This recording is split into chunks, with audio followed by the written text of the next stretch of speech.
നമസ്കാരം NTVയുടെ പ്രിയപ്പെട്ട പ്രേക്ഷകർക്ക് സാരഥിയിലേക്ക് സ്വാഗതം. This is me Shoja with you. ഇന്ന് എന്നോടൊപ്പം ചേരുന്ന ഗസ്റ്റ് അഞ്ജലി വിനീത്.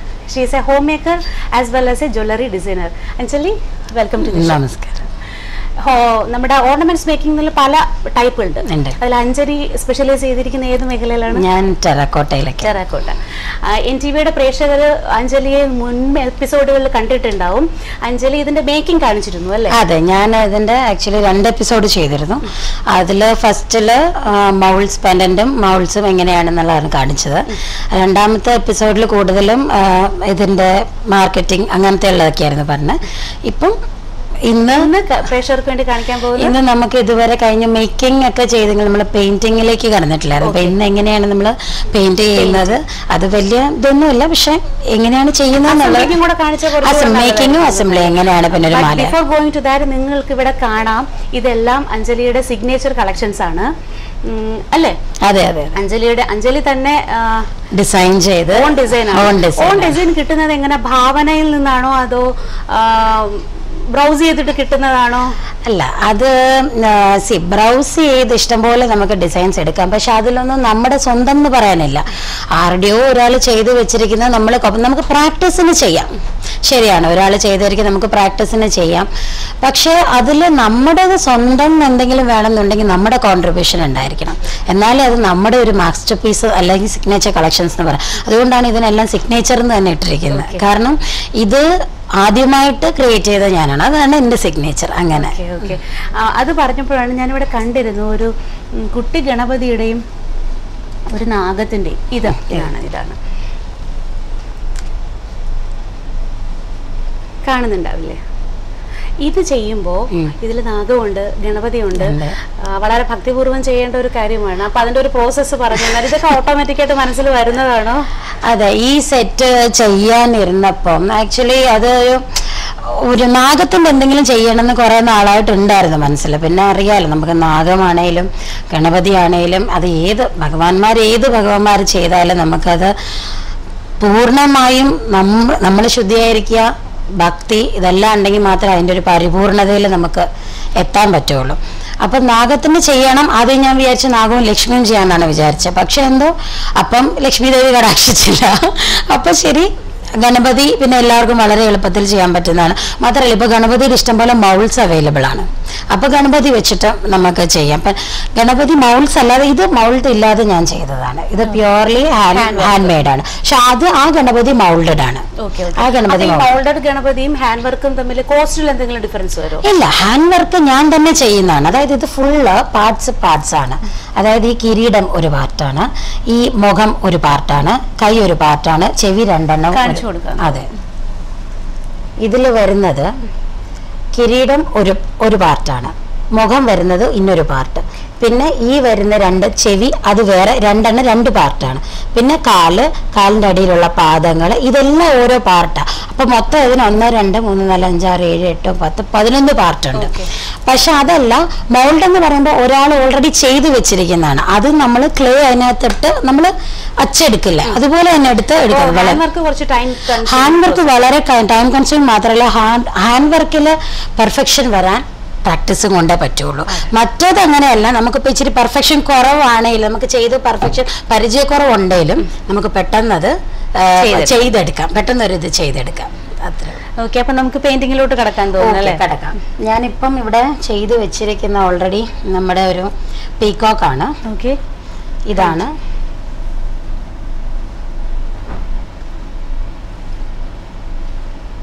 ഈ പീക്കോക്കാണ് ചെയ്തിരിക്കുന്നത് ഇവിടെ. ഇത് ഞാൻ ഫയേർഡ് ഐറ്റം ആണിത്. നമുക്ക് എല്ലാവർക്കും അറിയാം, ഞാൻ ഇതിന് മുന്നേ തന്നെ ഒരു പ്രാവശ്യം ഇവിടെ പറഞ്ഞിട്ടുണ്ട്. 2 ടൈപ്പ് ഉണ്ട്, ടെറാക്കോട്ട എയർ ഡ്രൈ ക്ലേ കൊണ്ട് ചെയ്യാം, അല്ലാതെ നാച്ചുറൽ ക്ലേ കൊണ്ട് ചെയ്താൽ ഫയർ ചെയ്യണം, മസ്റ്റാണ്, ഇല്ലെങ്കിൽ അത് ഡ്യൂറബിൾ. ഓർണമെന്റ്സ് ഒക്കെ എൻ്റെ എല്ലാം നാച്ചുറൽ ക്ലേ ആണ്. ആദ്യം ഞാനിവിടെ ചെയ്തുകൊണ്ടിരുന്ന എയർ ഡ്രൈ ക്ലേ, കാരണം ആദ്യം ഇവിടെ ദുബായിൽ നമുക്ക് വേറൊന്നും ആക്സസബിൾ അല്ലായിരുന്നു. അപ്പോൾ എയർ ഡ്രൈ ക്ലേ കൊണ്ടാണ് തുടങ്ങിയത്. പക്ഷെ അത് എൻ്റെ ഇമ്പോർട്ടഡ് ക്വാളിറ്റി ആയിരുന്നു, നല്ല ഹൈ ക്വാളിറ്റി ആയിരുന്നു. നമ്മൾ എറിഞ്ഞാൽ ഈ നാച്ചുറൽ ക്ലേ പോലെ തന്നെ എറിഞ്ഞാൽ പൊട്ടത്തൊന്നുമില്ലായിരുന്നു, അതുപോലത്തെ ഒരു ക്വാളിറ്റി ക്ലേ ആണ്. പക്ഷെ അതിൻ്റെ പ്രൊഡക്ഷൻ അവർ നിർത്തിയത് കൊണ്ട് ഞാനിപ്പം നാട്ടിൽ പോയി ഇപ്പം നാച്ചുറൽ ക്ലേ എന്താണ് ഇതിൻ്റെ ഒരു ഇതെന്ന് പറയുമ്പോൾ അത് ഫയർ ചെയ്യാനുള്ള നമ്മൾക്ക് തന്നെ ഒരു മെഷീൻ എൻ്റെ ബ്രദർ ഉള്ളപ്പോൾ അത് അവനോട് ഞാൻ ഇതേപോലെ പറഞ്ഞു, നീ ഒന്ന് ഹെൽപ്പ് ചെയ്യണം, ഇന്ന പോലെയാണ് കുറച്ച് ഇതൊക്കെ കുറച്ച് ഇന്നോവേഷൻ ഇച്ചിരി കൂടുതലുള്ള ടൈപ്പാണ്. അപ്പോൾ ഞാൻ അവനോട് ചോദിച്ചു, നീ എനിക്ക് ഇതുപോലെ ഒന്ന് ഹെൽപ്പ് ചെയ്യണം. അപ്പോൾ അവനായിട്ട് തന്നെ എന്താണ് ഇതിൻ്റെ ഇത്, എത്ര ഡിഗ്രിയിൽ ഇത് ഇതാകണം എന്ന് പറഞ്ഞ് അവനായിട്ട് തന്നെ ഡിസൈൻ ചെയ്ത് വെച്ചൊരു കിൻ. അതാണ് ഇപ്പം ഞാൻ ഇത് യൂസ് ചെയ്യുന്നത്. ഫ്ലാറ്റിലാണോ ഇത് വെച്ചിരിക്കുന്നത്? അതെ, അത് നമുക്ക് യൂസ്, കാരണം അതിൽ പുകയൊന്നും ഫ്ലാറ്റിൽ നമ്മൾ ചെയ്യാൻ, ഇത് ശരിക്കും പറഞ്ഞാൽ നമ്മൾ നാട്ടിൽ നമ്മൾ ഇഷ്ടിക ചൂളയിൽ കൊടുത്താണ് ഫയർ ചെയ്യുന്നത്. അത് നമുക്ക് ഇവിടെ പറയാം, നാട്ടിൽ നമുക്ക് വീട്ടിലും ഫയർ ചെയ്യാം, പക്ഷെ അത് ചിരട്ടക്കരി എല്ലാം വേണം, പുക ഭയങ്കര കൂടുതലായിരിക്കും. ഇവിടെ ഇതിന് പുകയില്ല, ഒന്നുമില്ല. നമ്മളൊരു ബേക്കിംഗ്, അതായത് നമ്മളൊരു ഓവൻ പോലെയാണിത്. പക്ഷെ ഇതിന് യാതൊരു ഇതുമില്ല, ഇലക്ട്രിക് ആണ് സംഭവം. അപ്പൊ നമുക്ക് യാതൊരു വിധത്തിലുള്ള പ്രശ്നം. ബേക്കിംഗ് ആയതുകൊണ്ട് തന്നെ നല്ല ലോങ് ലാസ്റ്റിംഗ് ആയിരിക്കും. ടച്ച് ചെയ്താലൊന്നും പൊട്ടത്തില്ല. അത് നമ്മൾ ഇത് കഴിഞ്ഞിട്ട് ബേക്ക് ചെയ്ത് കഴിഞ്ഞിട്ട്, അതായത് നമ്മൾ ഓരോ പ്രാവശ്യം ബേക്ക് ചെയ്യുന്നതിന്റെ കൂട്ടത്തിൽ ഓരോ റഫായിട്ടുള്ള ഒരു പീസ് ഉണ്ടാക്കും. ആ റഫായിട്ടുള്ള പീസ് എന്തുകൊണ്ടാണ് നമ്മൾ ഉണ്ടാക്കുന്നതെന്ന് വെച്ച് കഴിഞ്ഞാൽ, ഇത് എല്ലാ പ്രാവശ്യം നമ്മൾ ക്വാളിറ്റി ടെസ്റ്റ് ചെയ്യും. ക്വാളിറ്റി ടെസ്റ്റ് ചെയ്യുന്നതെന്ന് വെച്ചാൽ ബേക്ക് ചെയ്യുന്ന സംഗതി, അതായത് ഫയർ ചെയ്യുന്ന ഒരു പ്രോഡക്റ്റ് എന്ന് പറയുന്നത്, അത് വെള്ളത്തിലിട്ടാൽ ഒരിക്കലും അത് കുതിരത്തുമില്ല, ഒന്നും പറ്റില്ല. അതിന് ക്വാളിറ്റി ടെസ്റ്റിന് വേണ്ടിയിട്ട് നമ്മൾ എല്ലാം ചെയ്യുന്നതിൻ്റെ കൂട്ടത്തിൽ ഒരു ഫ്രീ ആയിട്ടുള്ള ഒരു ഇതും കൂടെ ഉണ്ടാക്കും. എന്നിട്ട് അതും കൂടി ഇട്ട് ഫയർ ചെയ്തിട്ട് ആ ഒരു പീസ് മാത്രം ഇട്ട് വെള്ളത്തിലിട്ട് നോക്കും. 24 to 48 hours കഴിഞ്ഞാൽ അതിനൊന്നും പറ്റില്ല, അത് അങ്ങനെ തന്നെ പോഴ്സലൈൻ ആവുകയാണ്. അതിൻ്റെ അർത്ഥം നമ്മൾ ആ ബേക്ക് ചെയ്തിരിക്കുന്ന സാധനങ്ങളെല്ലാം പെർഫെക്റ്റ് ആയിട്ടുള്ള സാധനങ്ങളാണെന്ന് മനസ്സിലാവും. നമുക്ക് സ്റ്റാർട്ട് ചെയ്യാം. ഓക്കെ, സ്റ്റാർട്ട് ചെയ്യാം. ഇത് ഉണ്ടാക്കാനൊക്കെ എല്ലാവർക്കും ഇപ്പം ഒരുമാതിരി ഇപ്പം ഫുള്ള് എല്ലാവർക്കും ട്യൂട്ടോറിയൽസ് ഒക്കെ ഇപ്പം ഇതിനകത്ത് യൂട്യൂബ്സിൽ ഇഷ്ടംപോലെ അവൈലബിൾ ആണ്. അപ്പൊ ഇതൊക്കെ പലരും ഉണ്ടാക്കി. പക്ഷെ പെയിന്റിങ് അധികം കണ്ടിട്ടില്ല. പെയിന്റിങ് അപ്പൊ കാരണം പെയിന്റിങ്ങിൽ അതാണ്, പെയിന്റിങ്ങിനെ സംബന്ധിച്ച് ഒരാളുടെ പെയിന്റ് ചെയ്യാനുള്ള കഴിവിനാണ് കൂടുതൽ ഇമ്പോർട്ടൻസ്. അല്ലാതെ അതായത് അത് നമുക്ക് എക്സ്പീരിയൻസും നമ്മൾ ചെയ്തേ നമുക്ക് വരാൻ പറ്റുള്ളൂ. ഇതിപ്പോൾ നമ്മൾ ഓൾറെഡി ബ്ലൂ ഞാനൊരു ഔട്ടർ കോട്ട് കൊടുത്തിട്ടുണ്ട്.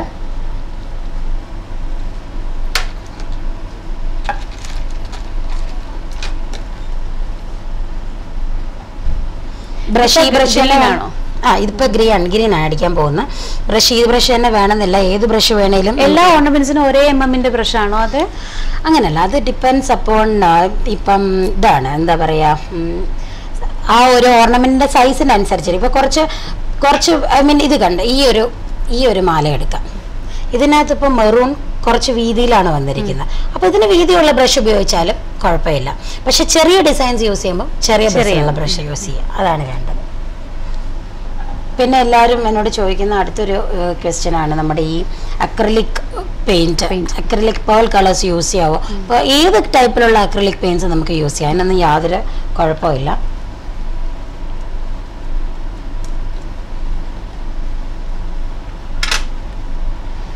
ടെറാക്കോട്ടയുടെ മോതിരങ്ങൾ വളരെ റയറായിട്ടാണ് കണ്ടിട്ടുള്ളത്. പക്ഷെ അഞ്ജലിയുടെ കയ്യിൽ ടെറാക്കോട്ട മോതിരത്തിന്റെ കളക്ഷൻസ് ഒരുപാട് ഇവിടെ കാണുന്നുണ്ട്. ഇത് സെറ്റിന്റെ കൂടെ വരുന്നതായിരിക്കും അല്ലേ അഞ്ജലി? അല്ല, അത് ഞാൻ സെപ്പറേറ്റ് ചെയ്ത് വെച്ചിരിക്കും സെറ്റിന്റെ കൂടെ. പക്ഷെ ഒരിക്കലും കണ്ടിട്ടില്ലാത്ത ഒരു കാര്യമാണ് ടെറാക്കോട്ട വളകൾ. അതെ, അതെന്തുകൊണ്ടാണ് ടെറാക്കോട്ട വളകൾ ഇപ്പം നാട്ടിലൊക്കെ എല്ലാവരും ചെയ്യാൻ തുടങ്ങിയിട്ടുണ്ട്. പക്ഷെ അത് അത്ര മാലകളും കമ്മലുകളും റിങ്സും ഒക്കെ ഹിറ്റാവുന്ന പോലെ അത്ര ഹിറ്റ് ആവുന്നില്ല. ബിക്കോസ് അത് ഒന്നാമത്തെ കാര്യം, ഈ വള എന്ന് പറയുമ്പോഴത്തേക്കും കയറ്റിയിടുന്നു. മാല എന്നൊക്കെ പറഞ്ഞാൽ നമ്മൾ ഇട്ടു, അത് ഇത്രയും ഭാഗത്തുള്ളൂ, നമ്മൾ അതുകൊണ്ട് വലിയ വർക്കൊന്നും ചെയ്യുന്നൊന്നുമില്ല. പക്ഷെ ഈ വള കൈ നമ്മൾ എപ്പോഴും അനക്കിക്കൊണ്ടിരിക്കുന്ന ഒരു സംഭവമാണ്. അപ്പോൾ അതിൻ്റെ ഡ്യൂറബിലിറ്റി കുറച്ച് കുറവായതുകൊണ്ടായിരിക്കാം വളകൾ അത്രയും നന്നായിട്ട് അങ്ങ് പോകുന്നില്ല.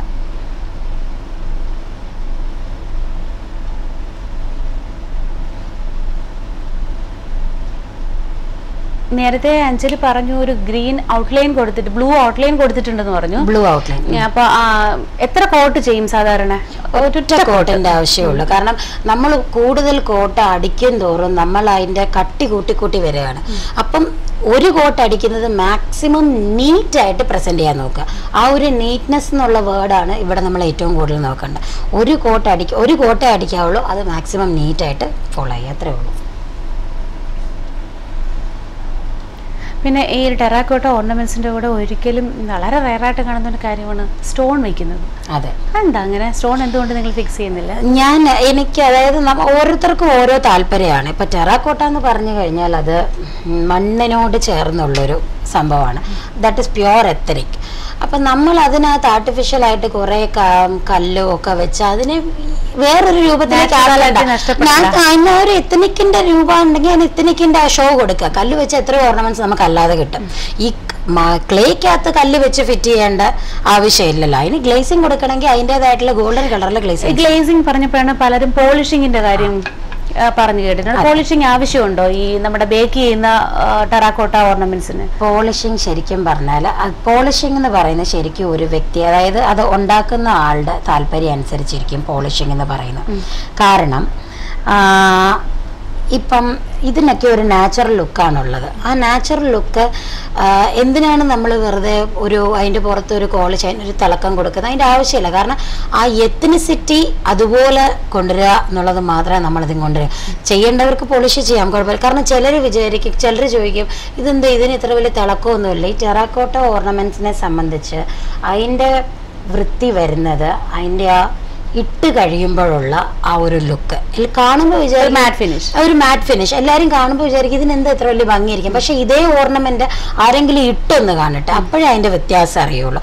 ഒരിക്കലും ഞാൻ എൻ്റെ അടുത്ത് വരുന്ന കസ്റ്റമറോട് ഞാൻ പറയും, നിങ്ങൾ ടെറാക്കോട്ട മേടിക്കാൻ വന്നതാണെങ്കിൽ ഇട്ട് നോക്കിയിട്ട് നിങ്ങൾ അഭിപ്രായം പറയാം. അതായത് കാണുമ്പോൾ വിചാരിക്കും അയ്യോ ഇതെന്താ പല കളറിലുള്ള ഒരു ഇതെന്താ ഇത്ര വലിയ ഭംഗിയെന്ന് വിചാരിക്കും. പക്ഷെ ഇതിട്ട് നോക്കിയാൽ മാത്രമേ ഇതിന്റെ അത് കംപ്ലീറ്റ് അറ്റാറിന്റെ കൂടെ വരുമ്പോഴേ അതിന്റെ ഭംഗി അറിയും. സാരി മാച്ച് ചെയ്യുന്ന കൂടുതൽ സാരിയുടെ കൂടെ. അതെ, വലിയ സെറ്റ്സ് എല്ലാം സാരിയുടെ കൂടെയാണ് പോകുന്നത്. അപ്പം ടെറാക്കോട്ട സെറ്റ് എന്ന് പറയുന്നത് ഇച്ചിരി ഹെവി ആയിട്ടുള്ള യൂസ് ചെയ്യാം. ഹെവി ആയിട്ടുള്ള യൂസ് ചെയ്യുമ്പോൾ സിമ്പിൾ സാരീസിന് പോകും. പ്ലെയിൻ സാരീസിനെ കൊണ്ട് നല്ലതായിട്ട് പോകും.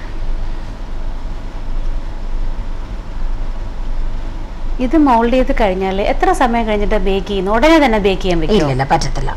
അതായത് മൗൾഡ് ചെയ്ത് കഴിഞ്ഞതിന് ശേഷം നമ്മളിത് ഡ്രൈ ചെയ്യണം. ഇത് ഡ്രൈയിങ് എന്ന് പറഞ്ഞൊരു വലിയ പ്രോസസ്സാണ്. അതായത് നമ്മളിത് റൂം ടെമ്പറേച്ചറിനകത്ത് തന്നെയായിട്ട് ഡ്രൈ ചെയ്യും. അത് വേറൊരു വ്യത്യാസം. ഈ എയർ ഡ്രൈ ക്ലേക്കും നാച്ചുറൽ ക്ലേക്കും രണ്ട് തരത്തിലുള്ള ഡ്രൈയിങ് ആണ്. എയർ ഡ്രൈ ക്ലേയുടെ ഡ്രൈയിങ് എന്ന് പറഞ്ഞാൽ റൂം ടെമ്പറേച്ചറിൽ തന്നെ അത് ഡ്രൈ ചെയ്യാവുള്ളൂ. നാച്ചുറൽ ക്ലേ പിന്നെയും കുഴപ്പമില്ല, ഇച്ചിരി തണലുള്ള വെയിലത്ത് വെച്ചാലും പെട്ടെന്ന് ഡ്രൈ ആയി കിട്ടും. പക്ഷെ അത് അതിൻ്റെ പ്രോസസ്സ് എടുത്ത് ഡ്രൈ ആവുന്നതാണ് അതിൻ്റെ ശരിക്കുമുള്ള ഇത്. നമുക്ക് പെട്ടെന്ന് അത്യാവശ്യം ഉണ്ടെങ്കിൽ നമുക്ക് ഒരിച്ചിരി തണലുള്ളടത്ത് ഇവിടെ ഒന്നും നമുക്ക് ചിന്തിക്കില്ല. അപ്പം ഭയങ്കര വെയിലാണിപ്പം. ആ ഒരു ഇതിൽ വെക്കാം. നമുക്ക് ആ വേണമെങ്കിൽ ഡോറ് ക്ലോസ് ചെയ്തിട്ട് വേണമെങ്കിൽ നമുക്ക് ആ വാതിക്കൽ വെക്കാം ഉണങ്ങാനായിട്ട്, അത്രേ ഉള്ളൂ. പക്ഷെ നന്നായിട്ട് ഉണങ്ങാതെ ബേക്ക് ചെയ്ത് കഴിഞ്ഞാൽ ബേക്ക് ചെയ്യുമ്പോൾ പൊട്ടിത്തെറിക്കും. ഈ ബേക്ക് ചെയ്യുമ്പോൾ ഒന്നിലധികം ഓർണമെന്റ്സ് അല്ലെങ്കിൽ ഒന്നിലധികം മുത്തുകൾ എല്ലാം ഒരുമിച്ച് വെച്ചിട്ട് ചെയ്തു അല്ലേ? അത് അതിൻ്റെ നമ്മൾ ബേക്ക് ചെയ്യുന്നതിൻ്റെ കപ്പാസിറ്റി അനുസരിച്ച് നമുക്ക് അതിനകത്ത് സാധനം. ബേക്കിംഗ് എന്നല്ല ശരിക്കും പറയാം, ഫയറിംഗ് എന്നാണ് പറയുക. കാരണം ഇത് നമ്മൾ നാട്ടിൽ പറയുമ്പോൾ ഫയറിംഗ് എന്നാണ്. പിന്നെ ഇവിടെ ഇപ്പം നമ്മുടെ സൗകര്യാർത്ഥം നമ്മൾ അതിനൊരു മെഷീൻ ഉണ്ടാക്കി കാരണം നമുക്കത് ബേക്കിംഗ് എന്ന് പറയും. എന്നോട് കുറേ പേര് ചോദിച്ചിട്ടുണ്ട് OTG ഓവനിൽ വെച്ച് ബേക്ക് ചെയ്യാവുന്ന. എനിക്ക് സത്യം പറഞ്ഞാൽ അറിയത്തില്ല. കാരണം ഞാൻ ഇതുവരെ അതിനകത്തേക്ക് ചെയ്തിട്ടില്ല. ഇതൊരു കിൻ പോലെ. ഇതിന് ശരിക്കും പറഞ്ഞാൽ ഒരു ഇഷ്ടിക ചൂളയുടെ എഫക്റ്റ് ആണ്. എൻ്റെ കയ്യിലിരിക്കുന്ന ആ കിന്നിന് ഇഷ്ടിക ചൂളയുടെ എഫക്റ്റ് ആണ്. പക്ഷെ അതിനെന്തെങ്കിലും ഒരു പ്രശ്നം വന്നു കഴിഞ്ഞാൽ പിന്നെ ഇത്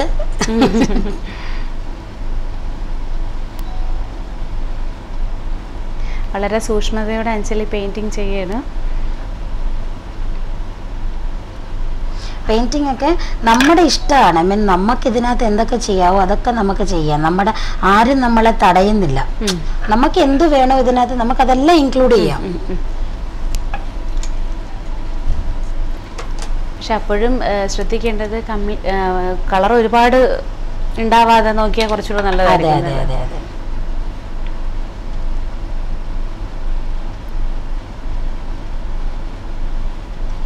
പിങ്ക് ആണല്ലേ ഇപ്പൊ? പിങ്ക്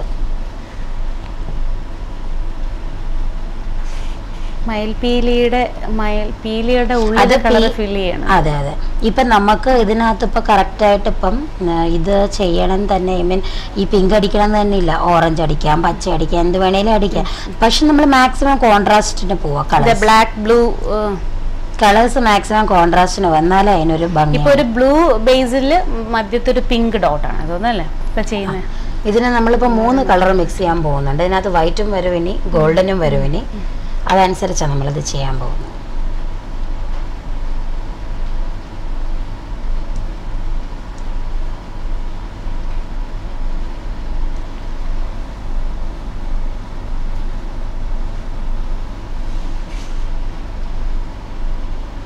പെട്ടെന്ന് നമ്മളൊരു കാര്യം ചെയ്ത് തീർക്കാം എന്ന് വിചാരിക്കരുത്. നമ്മൾ അതിനകത്തേക്ക് ഇരിക്കുമ്പോൾ ഫുൾ ടൈം എടുത്ത്, ഇതിപ്പോൾ നമുക്കൊരു കൺസ്ട്രൈൻഡ് ആയിട്ടുള്ള ടൈമുണ്ട്. ഇപ്പൊ അരമണിക്കൂർ എന്നുള്ള ഒരു കൺസ്ട്രൈൻ, ആ ഒരു ടൈം വെച്ചോണ്ട് ഒരിക്കലും നമ്മളത് ഫിനിഷ് ചെയ്യാനിരിക്കരുത്. അങ്ങനെ വെച്ചോണ്ടിരിക്കുമ്പോൾ നമുക്ക് ധൃതി കൂടും. ധൃതി കൂടുമ്പോൾ പെർഫെക്ഷൻ അഫക്റ്റ് ചെയ്യും. കാരണം ഇതിന് സമയമുള്ളപ്പോൾ മാത്രം ഇറങ്ങിത്തിരിക്കും. അപ്പൊ ഇത് ചെയ്യുന്ന വീട്ടമ്മമാര് ജോലിക്ക് ഇടയിൽ വന്ന് ചെയ്യാൻ പറ്റുന്ന ഒരു കാര്യമല്ല. അങ്ങനെ ഒരു കാര്യം നമ്മൾ ചിന്തിക്കേ വേണ്ട. കാരണം വേണ്ടി പ്രത്യേക സ്പേസ് തന്നെ നമുക്കുള്ളതാണെങ്കിൽ ഓക്കെ, എങ്ങനെയാണേലും കുഴപ്പമില്ല, നമ്മൾ തന്നെയാണ് അത് ഇടുന്നത്. പക്ഷെ വേറൊരാൾക്ക് കൊടുക്കേണ്ട വരുമ്പോൾ അതിനകത്ത് 100% സിൻസിയറിറ്റി ഉണ്ടായിരുന്നു. നമുക്ക് ഒരിക്കലും അല്ലാതെ നമുക്ക് അടുപ്പത്ത് ചോറ് വെച്ചിട്ട് വന്നിട്ട് ചെയ്യാൻ നടക്കത്തില്ല. അത് കാരണം ഇതിന് ടൈം കൺസ്യൂം, അപ്പം അടുക്കളയിരിക്കുന്നത് വേറെയാവും.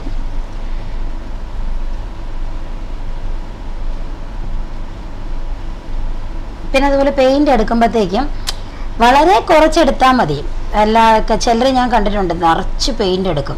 അപ്പോഴാണ് ഈ എല്ലായിടത്തും ഒന്നൊന്നും ഒരിടത്തും എത്താതെ വളരെ സ്പ്രെഡ് ആയിട്ടിരിക്കുന്നത്. പെയിന്റിന്റെ കാര്യം പറഞ്ഞപ്പോഴാ, ഫാബ്രിക് പെയിന്റ് ഫാബ്രിക്കിന് വേണ്ടിയുള്ളതാണെന്ന് അറിയാമെങ്കിലും പലരും പറഞ്ഞു കേട്ടിട്ടുണ്ട് ഈ നമ്മുടെ ഈ ഓർണമെന്റ്സിൽ ഫാബ്രിക് പെയിന്റ് യൂസ് ചെയ്യാറുണ്ട് എന്ന്. അത് എത്രത്തോളം നല്ലതാണ്, എത്രത്തോളം തെറ്റാണ്? അത് എനിക്ക് സത്യം പറഞ്ഞാൽ അതിനെപ്പറ്റി പറയാൻ എനിക്കറിയില്ല. കാരണം ഞാനൊരു പ്രാവശ്യം ഫാബ്രിക് പെയിന്റ് ഇതുപോലെ വാങ്ങിച്ചു. കാരണം അക്രലിക്കിനെക്കാട്ടിലും കൂടുതൽ കളേഴ്സ് നമുക്ക് ഫാബ്രിക് പെയിന്റിൽ കിട്ടും. അപ്പം ഞാൻ ഇതുപോലെ ഇവിടുന്ന് തന്നെ ഫാബ്രിക് പെയിന്റ് വാങ്ങിച്ചു കിട്ടും. കാരണം ക്ലെയിൻ അടിക്കുമ്പോൾ അത് അബ്സോർബ് ചെയ്യാണ്. ചുമപ്പ് അടിച്ചു കഴിഞ്ഞാൽ അത് വീണ്ടും ബ്രൗൺ കളർ തന്നെ ആവുകയാണ്. ഈ ചുമപ്പിന്റെ കളർ മുഴുവൻ ഈ ക്ലേ വലിച്ചെടുത്ത് പുറത്തൊരു ഡാർക്ക് ഷെയ്ഡ് മാത്രമേ വരുന്നുള്ളൂ, ചുമപ്പാണെന്ന് അറിയാൻ പറ്റുന്നില്ല. അപ്പൊ അത് കാരണം ഞാൻ അതിലൂടെ ഒരു സാറ്റിസ്ഫൈഡ് അല്ല. അത് ഞാൻ അക്രിലിക് മാത്രമേ യൂസ് ചെയ്യാറുള്ളൂ. എനിക്ക് അതിനെപ്പറ്റി അറിയില്ല. എല്ലാവരും പറഞ്ഞു ഫാബ്രിക് യൂസ് ചെയ്യാവോന്ന്. പക്ഷെ അക്രിലിക് ഉള്ളപ്പോൾ നമ്മൾ അക്രിലിക് ഈ പെയിന്റ് അക്രിലിക് പെയിന്റ് ഒക്കെ ഇവിടെ നിന്നാണോ അഞ്ജലി? അല്ല, ഞാൻ എല്ലാ നാട്ടിൽ ഇവിടെ ഇഷ്ടംപോലെ സ്ഥലത്ത് കിട്ടുന്നുണ്ട്. കാരണം ഇപ്പൊ ഈ വീട്ടമ്മമാരെല്ലാം ഇതുപോലെ തുടങ്ങിയത് കാരണം എല്ലാ സ്റ്റേഷനറീസിലും അക്രിലിക് പെയിന്റ് വെറൈറ്റി കളർ കിട്ടുന്നു.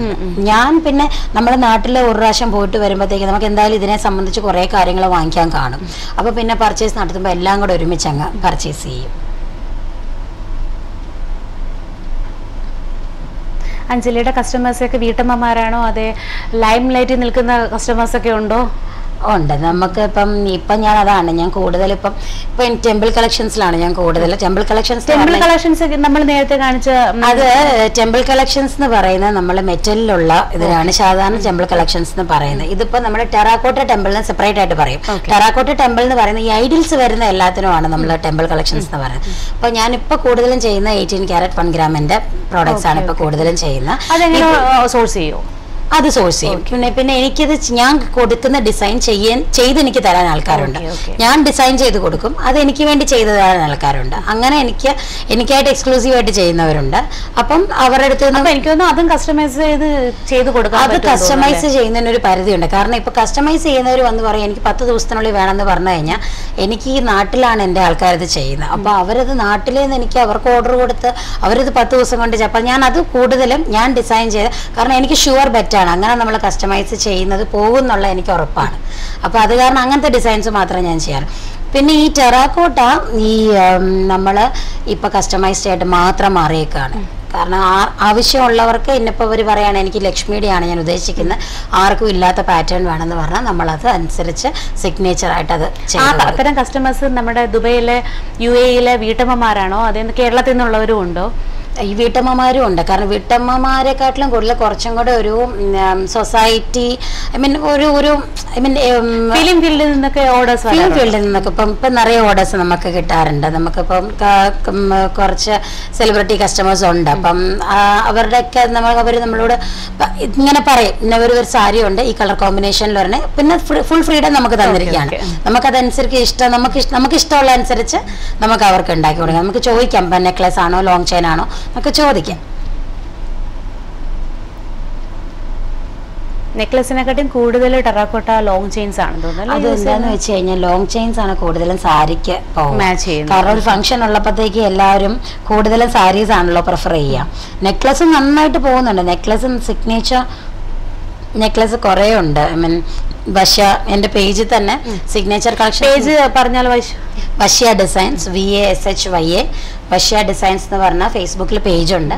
അതിൽ നോക്കിക്കഴിഞ്ഞാൽ വശ്യ ടെറാക്കോട്ട കളക്ഷൻസ് എന്ന് തന്നെ സെപ്പറേറ്റ് ആൽബം ഉണ്ട്. അതിനകത്ത് നോക്കിയാൽ Day 1 മുതൽ ഇതുവരെ ചെയ്തിട്ടുള്ള കംപ്ലീറ്റ് ഒറ്റ, കാരണം എല്ലാവർക്കും നോക്കുമ്പോഴത്തേക്ക് അവിടെ ഇവിടെ കിടക്കുന്നതുകൊണ്ട് ഞാൻ കഴിഞ്ഞൊരു മാസം മുന്നേ ഒരു ആൽബം ക്രിയേറ്റ് ചെയ്തു വശ്യ ടെറാക്കോട്ട. അപ്പം ആ ആൽബം കാണുമ്പോൾ നമുക്ക് മനസ്സിലാകാം നമുക്ക് ഒരാൾ തുടങ്ങുന്നത് എവിടെയാണ് ഇപ്പൊ വന്ന് നിൽക്കുന്നത്. കാരണം അത് അത്രയും നാളത്തെ നമ്മൾ ചെയ്ത് ചെയ്ത് ചെയ്ത് ചെയ്ത് ഇപ്പോ ആദ്യമേ ചെയ്യുന്നത് നമ്മൾ പെർഫെക്റ്റ് ആയിട്ടല്ല വരുന്നത്. എത്ര നാളായി ഈ ഫീൽഡിൽ അഞ്ജലി? ഞാൻ 2013 സെപ്റ്റംബറിൽ തുടങ്ങിയതാണ്. ഏകദേശം 2 വർഷത്തോളം ആകാറാവുന്നു. പക്ഷെ ടെറാക്കോട്ട തുടങ്ങിയത് ഫെബ്രുവരിയിൽ 2014 ഫെബ്രുവരിയിലാണ് ടെറാക്കോട്ട ഞാൻ, കാരണം അതുവരെ ഞാൻ പ്രാക്ടീസ് ചെയ്യായിരുന്നു. സെപ്റ്റംബറിൽ തന്നെ ഞാൻ ചെയ്ത് പഠിക്കാൻ തുടങ്ങി. ഏകദേശം 6 മാസത്തോളം അന്ന്. എന്നിട്ടും ആ 6 മാസം കഴിഞ്ഞുള്ള അപ്ലോഡ് ഒന്നും അത്ര വലിയൊരു നമുക്കൊരു വാവുന്നൊന്നും പറയാനുള്ള ഒന്നുമല്ല. ഇപ്പോഴും ഒന്നും ആയിട്ടില്ല. വേറെ ചിലരൊക്കെ ചെയ്യുന്നത് കണ്ടു കഴിഞ്ഞാൽ ഒന്നും അല്ല. അത്രയും പെർഫെക്റ്റ് ആയിട്ടുള്ള ആൾക്കാരുണ്ട് ഈ ഫീൽഡിൽ. ഇത്രയും മനോഹരമായ കളക്ഷൻസ് ഉണ്ടാക്കി വെച്ചിട്ടും അഞ്ജലി പറയുന്നത് ഒന്നുമല്ല, വേറെ ആൾക്കാർ ഒരുപാട് പേര് പെർഫെക്റ്റ് ആയിട്ട് ചെയ്യുന്നവരുണ്ട് എന്നാണ്. ഷീ സോ സിമ്പിൾ, അത്ര എനിക്ക് പറയാനുള്ളൂ. അല്ല, അത് എന്താന്ന് വെച്ച് കഴിഞ്ഞാൽ ഇപ്പം കഴിവുള്ള ഒത്തിരി എന്ന് പറഞ്ഞു കഴിഞ്ഞാൽ ഒത്തിരി പേരുണ്ട്. പക്ഷെ അവർക്കിതെങ്ങനെയാണ് മുന്നോട്ട് കൊണ്ടുപോകുന്നതെന്നുള്ളതിലുള്ള ഇതാണുള്ളത്. മുന്നോട്ട് കൊണ്ടുപോകുന്ന പറയുമ്പോൾ ഹസ്ബൻഡൊക്കെ ഭയങ്കര സപ്പോർട്ടായിരിക്കും അല്ലേ? എന്നെ സംബന്ധിച്ച് ഞാൻ ആ കാര്യത്തിൽ വളരെയധികം ബ്ലെസ്ഡ് ആണ്. കാരണം ഇതൊക്കെ ചിലപ്പോൾ ഇപ്പം സത്യം പറഞ്ഞാൽ ടെറാക്കോട്ടയുടെ ഓർഡർ എടുക്കുന്നത് കുറച്ചതിൻ്റെ മെയിൻ റീസൺ എന്താണെന്ന് വെച്ച് കഴിഞ്ഞാൽ നമ്മൾ ശരിക്കും പറഞ്ഞാൽ ഇത് ഒരു ഹോബി, ഒരു പാഷനായിട്ടാണ് നമ്മൾ തുടങ്ങിയത്. അപ്പോൾ നമുക്ക് വീട്ടിലെ കാര്യങ്ങൾ നോക്കാം, ഹസ്ബൻഡിൻ്റെ കാര്യങ്ങൾ നോക്കാം, കൊച്ചിൻ്റെ എല്ലാ കാര്യങ്ങളും നോക്കാമെന്ന് വെച്ചാൽ. പക്ഷെ ഒരിടയ്ക്ക് ഈ ടെറാക്കോട്ടയുടെ ഓർഡേഴ്സ് കൂടി എനിക്ക് വീട്ടിലെ കാര്യങ്ങൾ, എൻ്റെ വീട്ടിൽ പലപ്പോഴും ഡിന്നർ കണ്ടിന്യൂസ് ആയിട്ട് 2 ആഴ്ച പുറത്തുനിന്ന് മേടിച്ച സമയമുണ്ട്. അത്രയ്ക്ക് ഓർഡേഴ്സ് കൂടിയിട്ട് ആ സമയം എല്ലാം ചേട്ടൻ പറഞ്ഞു, നീ സാരമില്ല, നീ തീർത്തോ, വർക്ക് തീർത്തോ, നമുക്ക് ഇന്ന് പുറത്തുനിന്ന് അങ്ങനെ പറഞ്ഞ് സപ്പോർട്ട് ചെയ്യാൻ ഒരാൾ. അതുകൊണ്ടാണ് ഞാനിപ്പോൾ പറഞ്ഞത്. കാരണം മോനിപ്പോൾ അവനിപ്പം KG2-ലാണ്, അവൻ്റെ ഹോംവർക്ക് അതെല്ലാം നോക്കുമ്പോഴത്തേക്കും അതുകൊണ്ടാണ് ഞാനിപ്പോൾ ടെറാക്കോട്ട ഉള്ളി കസ്റ്റമൈസ്. അപ്പം നമ്മൾ ചെയ്യണമെന്ന് നിർബന്ധമുള്ളവർ നമ്മുടെ അടുത്ത് വരും. അതിപ്പം ആ ഒരു അഷ്വറൻസ് എനിക്കുള്ളത് കാരണം ഞാനിപ്പോൾ ടെറാക്കോട്ട കസ്റ്റമൈസിങ് മാത്രമായിട്ട് കുറച്ചിരിക്കുകയാണ്. ഇന്നലെ നമ്മുടെ ഗസ്റ്റായിട്ട് വന്ന ലേഡി ഇത് തന്നെ പറഞ്ഞു, ഹസ്ബൻഡാണ് സപ്പോർട്ടെന്ന്. എനിക്ക് തോന്നുന്നു എല്ലാ സക്സസ്ഫുൾ ആയിട്ടുള്ള ലേഡീസിന്റെ പിറകിലും ഒരു ബാക്ക് ബോണായിട്ട് ഹസ്ബൻഡ് ഉണ്ടാവും. അതെ, ആ ഒരു സപ്പോർട്ട് ഇല്ലെങ്കിൽ നമുക്കൊന്നും ചെയ്യാൻ പറ്റില്ല. ഇപ്പം ഹസ്ബൻഡ് മാത്രമല്ല, ഇപ്പം ഞാനിവിടെ എനിക്ക് മന്ത്ലി ഒരു പാഴ്സൽ എങ്ങനെ പോയാലും നാട്ടിലേക്ക് അയക്കാൻ കാണും. അപ്പോൾ അങ്ങനെ അയക്കുമ്പോഴത്തേക്കും നാട്ടിൽ എൻ്റെ വീട്ടിലേക്ക് അയക്കുമ്പോൾ എൻ്റെ അച്ഛനാണ് അവിടെ നിന്ന് കൊറിയർ ചെയ്യുന്നത്. അപ്പോൾ അച്ഛൻ്റെ അമ്മയുടെയും അവിടുത്തെ കോൺട്രിബ്യൂഷൻ. പിന്നെ നാട്ടിൽ ഞാൻ ചെല്ലുമ്പോഴത്തേക്ക് എൻ്റെ ഫാദർ ഇൻ ലോ ആണ് എനിക്കിത് മുഴുവൻ ബേക്ക് ചെയ്ത് തരുന്നത്. അപ്പം ഫുള്ളൊരു നമുക്കൊരു നീ ചെയ്തോ, ഞങ്ങളുണ്ട് എന്നുള്ളൊരു അല്ലെങ്കിൽ ഞാനൊരു അസിസ്റ്റന്റ് പ്രൊഫസറാണ് ഞാൻ ബൈ പ്രൊഫഷൻ. നാട്ടിൽ അസിസ്റ്റന്റ് പ്രൊഫസറായിരുന്നു, എഞ്ചിനീയറിംഗ് കോളേജിൽ വർക്ക് ചെയ്യുന്നതായിരുന്നു. അത് കഴിഞ്ഞിട്ട് ഇവിടെ വന്ന് മോനെ നോക്കാൻ വേണ്ടിയിട്ട് ഞാൻ ശരി ഇപ്പം ഇല്ല, നമുക്ക് പിന്നത്തേക്ക് മോനൊന്ന് വലുതായിട്ട് നോക്കാം. അപ്പോൾ ഒരു ടൈം പാസിന് ഇത് സ്റ്റാർട്ട് ചെയ്തു ഇങ്ങനെ. അപ്പോൾ അങ്ങനെയുള്ള ഒരു പ്രൊഫഷൻ ഈ ഒരു കരിയർ കളഞ്ഞിട്ട് ഇതിൻ്റെ പുറകെ ആരും അങ്ങനെ സമ്മതിക്കാത്തതാണ്. പക്ഷെ എൻ്റെ വീട്ടിൽ ഞാൻ പറഞ്ഞപ്പോഴത്തേക്കും ഇഷ്ടം അതാണെങ്കിൽ അത് പെർസ്യൂ ചെയ്തോളൂ. അതിനൊന്നും യാതൊരു നമുക്കൊരു ഫുൾ ഫ്രീഡം തന്നിരിക്കുകയാണ്. അതൊക്കെ ശരിക്കും പറഞ്ഞാൽ ഫാമിലി സപ്പോർട്ട് ഭയങ്കര തന്നെയാണ്. ചിലപ്പം കഴിഞ്ഞ പ്രാവശ്യമൊക്കെ നാട്ടിൽ ചെന്നപ്പം ഇങ്ങനെ രാത്രിയിലൊക്കെ ഇരിക്കുമായിരുന്നു ഈ ഓർഡർ ചെയ്യാനായിട്ടൊക്കെ. അപ്പം മദർ ഇൻ ലോ വന്ന് കൂടെ ഇരിക്കും, ഞാൻ എന്തെങ്കിലും കൂട്ടിരിക്കും. കാരണം മമ്മിക്കൊന്നും ചെയ്യാൻ അറിയാമെങ്കിലും മമ്മി ഒന്ന് പറഞ്ഞു, എന്തായാലും 5 ഇരിക്കുമല്ലോ, ഞാനും ഇരിക്കാൻ കൂടെ. അതൊക്കെ ഒരു മെന്റൽ നമുക്ക് കൂടുതൽ മുന്നോട്ട് പോകാനൊരു പ്രചോദനമാണത്. ഫിനിഷ് ആവാറായോ? നമ്മുടെ ഷോയുടെ സമയം ആകാറായെന്ന് തോന്നുന്നു ഏകദേശം. അത് ഞാൻ പറഞ്ഞില്ല, ഇത് ധൃതിയെടുത്ത് നമുക്ക് ചെയ്യാൻ പറ്റത്തില്ല. സാരഥിയിൽ ഒരു ചെറിയ ബ്രേക്ക് എടുക്കുകയാണ്, ഉടൻ തന്നെ തിരിച്ചെത്തുന്നതാണ്.